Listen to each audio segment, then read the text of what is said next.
Right, I suppose this is a pretty flat one, isn't it? We've been knocked out of Europe, which is obviously a painful thing to happen. But for some reason, I'm not finding it quite as painful as I have done in previous years. When you think to what happened when we played Barcelona, it's nothing like that. Paris Saint-Germain, congratulations to them. They were just the better team. They were far too good for us in almost every department.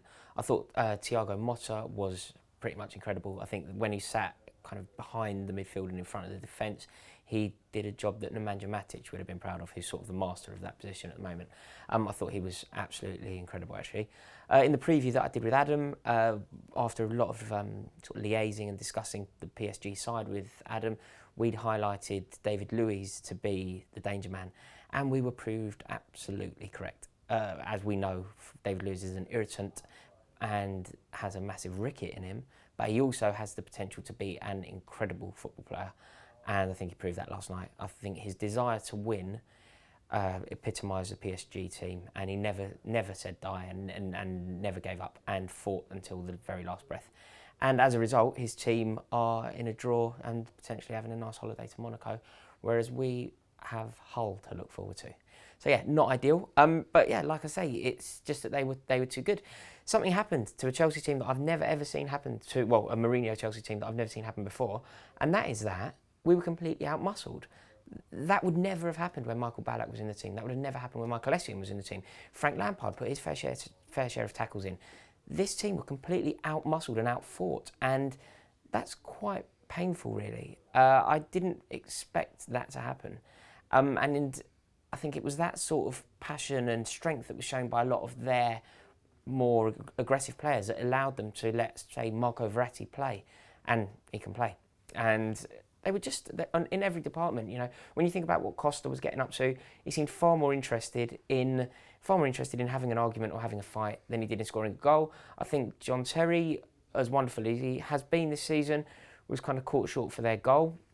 And overall, their players were just better than us. And therefore, sometimes you hold your hands up. A bit like Atletico Madrid last year. You just got to hold your hands up. They wanted it more, and they were the better team. I think also, sadly, the best manager that certainly Chelsea and probably the Premier League has ever seen, Jose Mourinho, also got it wrong. I think that the defensive tactics really bit us in the bum. It was a bad move. Ramirez playing as a sort of defensive cover instead of Willian was probably the wrong shout. I think as soon as Oscar went off, the balance of the team shifted. Taking Matic off when we were winning and bringing Zuma on left us exposed for when we were no longer winning. And bringing Didier Drogba on instead of Loic Remy seems sort of bordering on the insane, actually. He offered nothing. Loic Remy, every time he plays, he gets a goal. I don't know what more the boy can do. He certainly deserves more game time. It's just a real shame that we went so defensive. They went down to 10 men. You're playing against 10 men at home in the second leg. Go for the jugular. You get a couple of goals in and it's over. And we didn't do that. It looked like we were playing with 10 men. And it's just a shame. It's just a real shame. But I really don't want this to come across as sour grapes at all. Full credit to Paris Saint-Germain. They were incredible on a trip to London. They did brilliantly. But I would like to just get your opinion, actually. Make sure you comment and let me know. Do you agree with me here, or am I being a wally? Is there something sort of slightly unfair in the away goals rule, the way that it stands? I think that we had 90 minutes in Paris to score as many away goals as possible. We got one. They should have had, in my opinion, 90 minutes to score as many away goals as they can in London. It's fair. They didn't have 90 minutes. They had 120 minutes and therefore scored 2 and therefore we went out.